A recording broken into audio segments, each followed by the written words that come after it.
Le climat économique semble se dégrader au sein des économies d'Europe centrale et orientale en résultat d'un ralentissement de la croissance plus tôt cette année.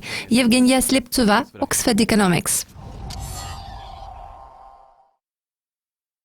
La semaine dernière, la Banque centrale hongroise a laissé ses taux d'intérêt inchangés, conformément aux prévisions consensuelles. En revanche, l'amélioration de la note de crédit du pays par l'agence Standard & Poor's est apparue vraiment inattendue. L'augmentation de la note a stimulé la hausse de la monnaie hongroise et celle de la demande de titres de la dette publique. Qu'est-ce que cela signifie pour l'économie de la Hongrie ? Effectivement, le fait que la Banque centrale a maintenu inchangés ses taux directeurs n'a été une surprise pour personne. Bien au contraire, cette décision est apparue conforme aux prévisions générales. Cela est principalement attribuable au fait que la Banque centrale a annoncé la fin d'une politique monétaire conventionnelle depuis un bon moment. Parallèlement, la Banque nationale du pays a clairement fait comprendre qu'elle allait se focaliser sur les outils non conventionnels.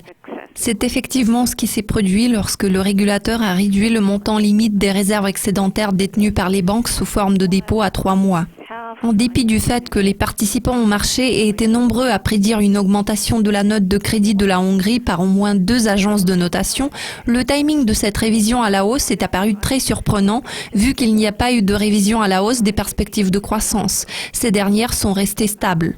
Alors pour répondre à votre question concernant l'incidence de ces facteurs sur l'économie du pays, nous pouvons constater qu'à l'heure actuelle, la Hongrie bénéficie d'un afflux supplémentaire de liquidités. Selon un projet de décision proposé par le bloc européen, le montant des fonds destinés à la cohésion économique et sociale des pays membres sera réduit de 24% en 2017. Si ce scénario se réalise, la Pologne en subira un dur coup. Que pensez-vous de ce projet de diminution des subventions ? En réalité, les fonds européens ont été le principal moteur de la croissance économique dans les pays d'Europe centrale et orientale. Pour ce qui est de la situation actuelle, il est à noter que le cycle de financement de l'Union européenne est étalé sur 7 ans, tandis que l'absorption des fonds a tendance à s'accélérer dans la deuxième moitié du cycle. À l'heure actuelle, nous nous trouvons au début d'un nouveau cycle qui s'inscrit dans le cadre financier 2014-2020. De toute façon, le rythme d'absorption de ces fonds est susceptible d'être bas au cours des 3 premières années du cycle. Maintenant, nous avons besoin de plus de détails concernant l'impact de la réduction susmentionnée sur le cycle budgétaire. Ma toute dernière question pour aujourd'hui, que pouvez-vous dire sur le climat économique dans la zone PECO au cours de la partie restante de cette année ?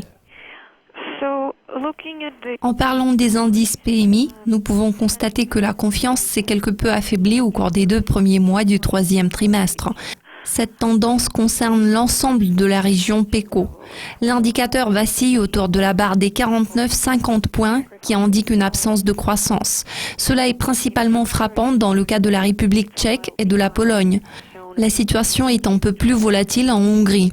Pour ce qui est de l'estimation finale du PMI, la moyenne des 3 mois n'a pas montré de changement significatif. En revanche, d'autres indicateurs du sentiment, tels que l'enquête réalisée par l'Institut JKI, montrent des signes d'affaiblissement au 3e trimestre. S'il n'y a pas de reprise en termes de consommation et d'investissement et la demande extérieure recule vers ses niveaux précédents, nous verrons sûrement un ralentissement marqué de la croissance dans la deuxième moitié de l'année. Yevgenia, tous mes remerciements pour votre participation.